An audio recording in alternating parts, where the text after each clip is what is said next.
우리는 지금 요한복음에서 예수님은 누구신가에 대해서 탐구하고 있습니다. 첫째 시간에는 예수님은 하나님의 자기 계시라고 말씀드렸습니다. 요한복음 1장에 말씀이 육신이 되어 우리 가운데 사셨다라는 것은 하나님이 내 존재 안으로 들어오셔서 내 역사 안으로 들어오셔서 내 삶 안으로 들어오셔서 집을 지으셨다. 즉 하나님이 인간의 공간으로 주소를 옮기신 사건이라고 말씀을 드렸습니다. 두 번째 시간에는 나는 생명의 빵이다는 말씀을 전했습니다. 세 번째 시간으로 나는 세상의 빛이다 라는 주제로 말씀을 함께 나누겠습니다. 12절 말씀 보겠습니다. 우리 12절 말씀 다 같이 읽어보겠습니다. 나는 세상의 빛이다. 아멘. 나는 세상의 빛이다. 에고, 에이미, 토, 포스, 투 코스모스라는 헬라어인데요. 에고, 에이미는 나는 무엇이다. 투 포스, 포스가 빛입니다. 투는 정관사입니다. 나는 그 빛이다. 그리고 투 코스모스, 코스모스는 우리가 첫 번째 시간에 함께 나눴는데요. 기억나시죠? 뜻이 세상이란 뜻입니다. 그러니까 나는 세상의 빛이다입니다. 이 말씀은 유대인들의 초막절 전통과 관련이 있습니다. 히브리어로는 수코트라고 하는데요. 어떻게 있냐면 다음 장으로 넘어가 주시겠어요? 수코트 히브리어는 오른쪽에서 왼쪽으로 읽는 게 아니라 왼쪽에서 오른쪽으로 읽는 것입니다. 이 수코트를 초막절이라고 하는데요. 요한복음 7장과 8장 전체가 초막절의 드라마입니다. 7장 2절 말씀 함께 보겠습니다.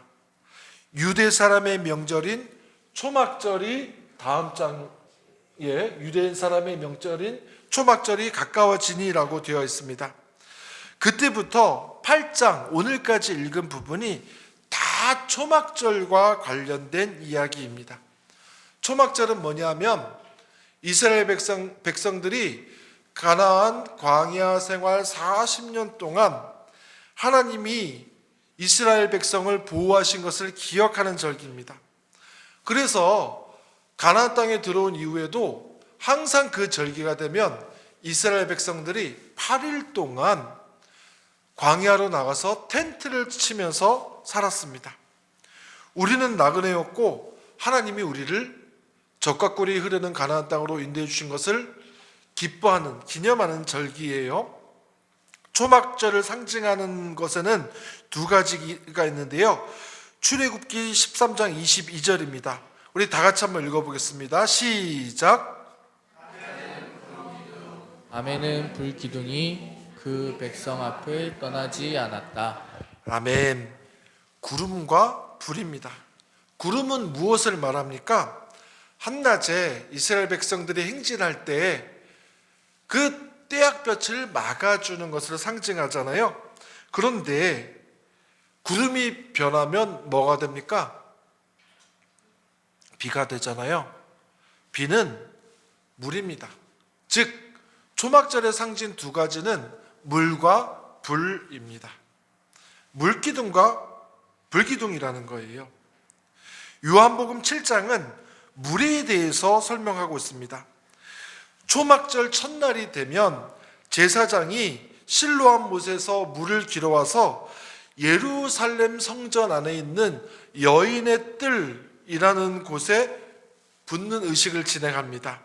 그때 스가랴서 14장 8절 말씀을 낭독합니다. 다 같이 한번 읽어볼까요? 시작.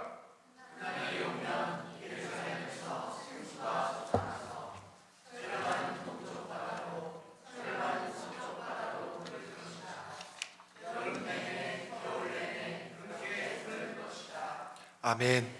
그런데 그 초막절에 제사장이 외쳐야 되는 그 말씀을 예수님이 이렇게 말씀하시는 거예요. 요한복음 7장 37절 38절 우리 다 같이 한번 읽어보겠습니다. 시작.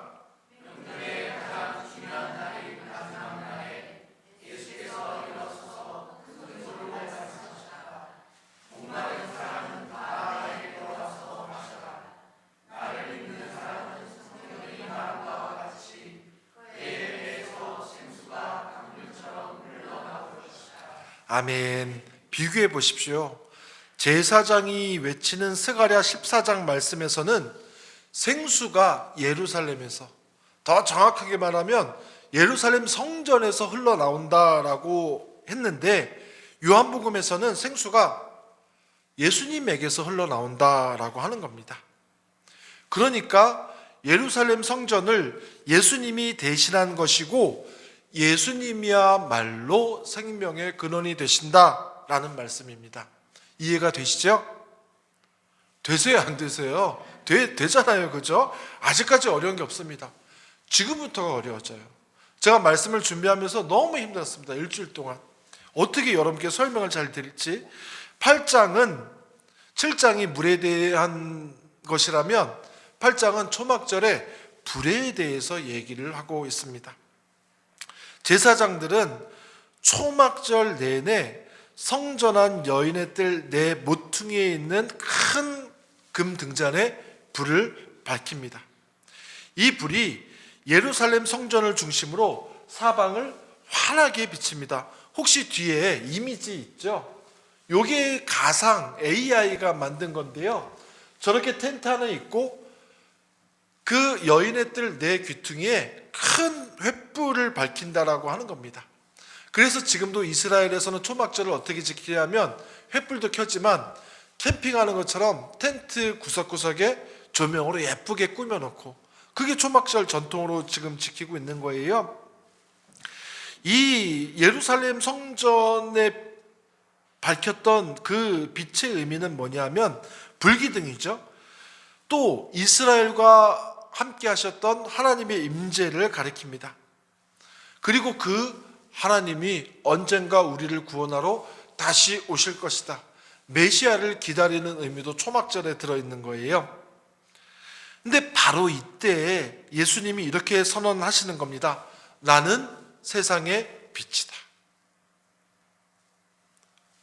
원체는 횃불을 여인의 뜰 내 귀퉁이에 크게 밝히는 게 전통이었는데 예수님이 이제는 이렇게 말씀하시는 거예요. 내가 세상의 빛이다.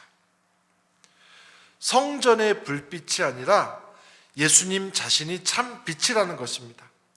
이것을 보기 쉽게 표로 표현하면 다음과 같습니다.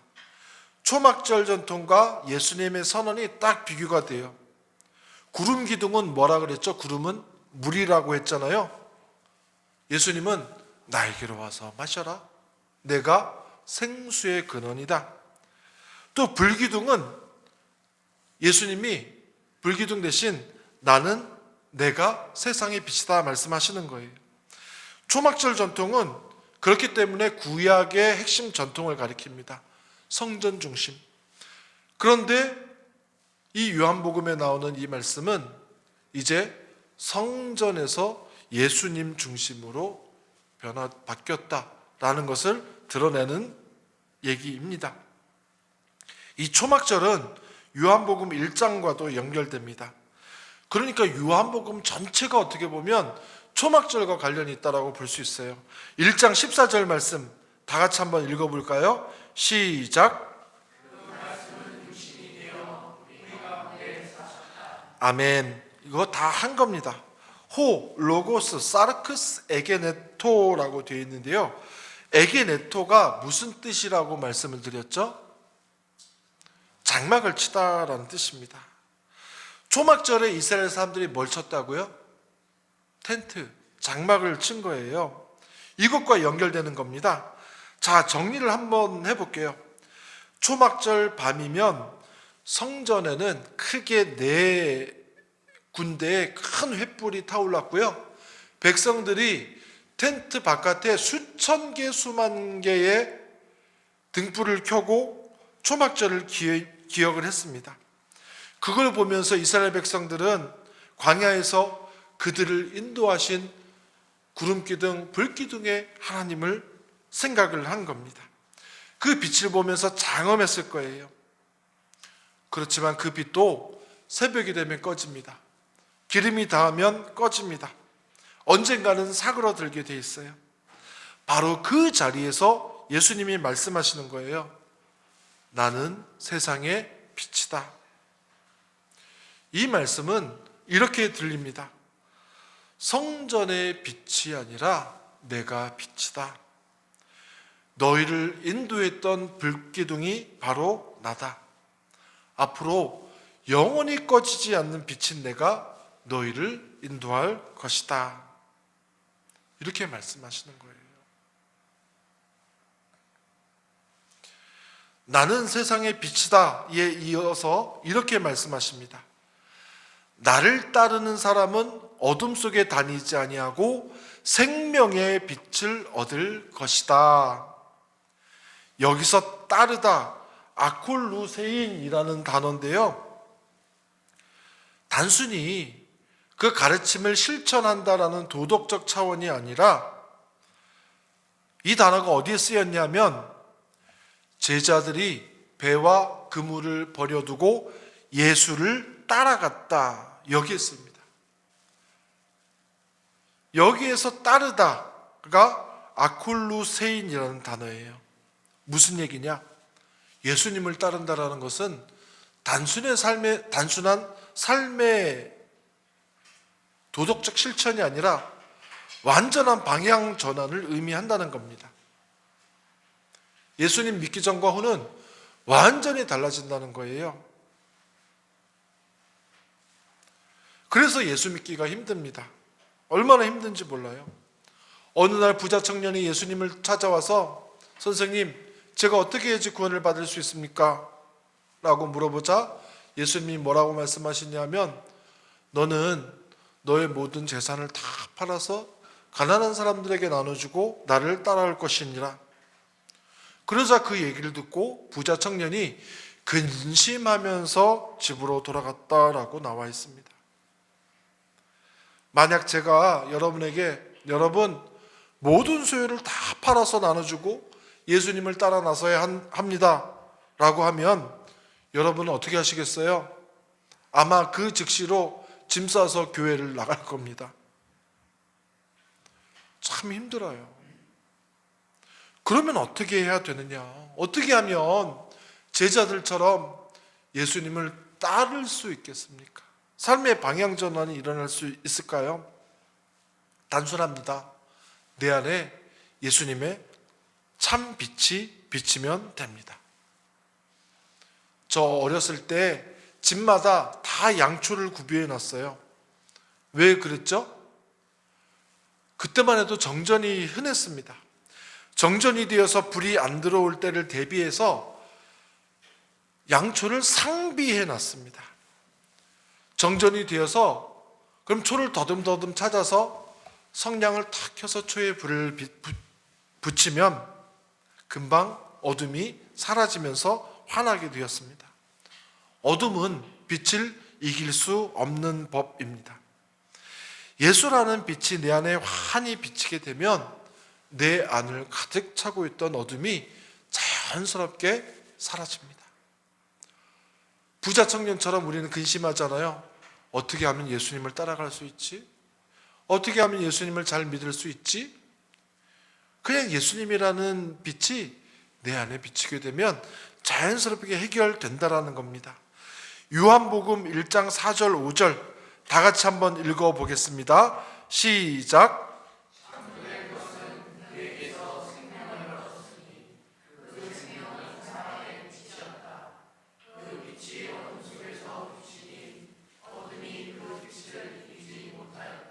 아멘. 어둠이 그 빛을 이기지 못하였다라는 겁니다. 예수님이라는 빛이 내 안에 비치면 모든 어둠은 물러간다라고 하는 겁니다. 또 요한복음 1장 4절 5절 보면 알 수 있는 것이 있어요. 창조된 것은 그에게서 생명을 얻었다라고 나와 있잖아요. 그 생명은 뭐라고요? 사람의 빛. 여기서 사람은 인자 예수 그리스도를 의미합니다. 즉 생명은 뭐라는 거예요? 생명은 이꼴 빛이다라고 하는 겁니다. 맞죠? 자, 그러면은 요한복음 1장 12절 다시 보면 죄송합니다. 그냥 다시 한번 그 화면 1장 4절 5절 말씀 보면요. 좀 전에 창조된 것은 그 생명은 사람의 빛이었다라고 하고 1장 12절 말씀 주보에도 나와 있습니다. 8장 12절 말씀 뭐라고 나와 있습니까? 나를 따르는 사람은 어둠 속에 다니지 아니하고 생명의 빛을 얻을 것이다 라고 되어 있습니다. 그죠? 자, 한번 산수로 생각을 해보자는 거예요. 생명의 빛이라고 되어 있잖아요. 근데 빛은 곧 뭐라고 했습니까? 그러면 생명의 빛이란 얘기는 생명 더하기 생명이란 뜻입니다. 생명 더하기 생명은 뭐예요? 그거를 요한복음에서 영생이라고 얘기를 합니다. 요한복음 3장 16절 말씀 다 같이 읽어보겠습니다. 시작.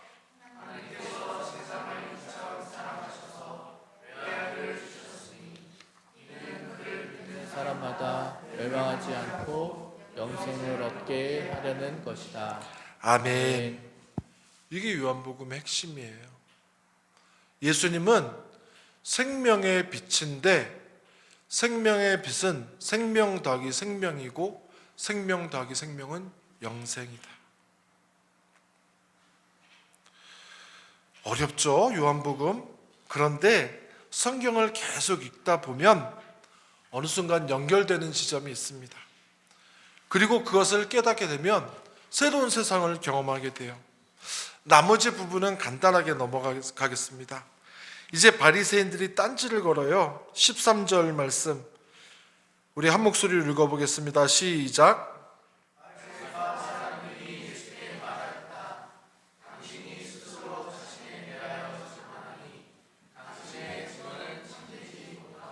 아멘. 무슨 말인가 하면 율법에 의하면 자기의 무죄를 주장한다든지 자기가 진실되다라는 것을 주장할 때에는 꼭 2명 이상의 증인이 있어야 된다라고 되어 있습니다. 신명기 17장 6절 19장 15절인데요 17장 6절 말씀 그런데 사람을 죽일 때는 한 사람의 증언만으로는 죽일 수 없으며 두세 사람의 증언이 있어야 합니다. 또 19장 6절 말씀 다 같이 읽어볼까요? 시작. 어떤 잘못이나 어떤 범죄라도 한 사람의 증언만으로는 판정할 수 없습니다. 두세 사람의 증언이 있어야만 그 일을 확정할 수 있습니다.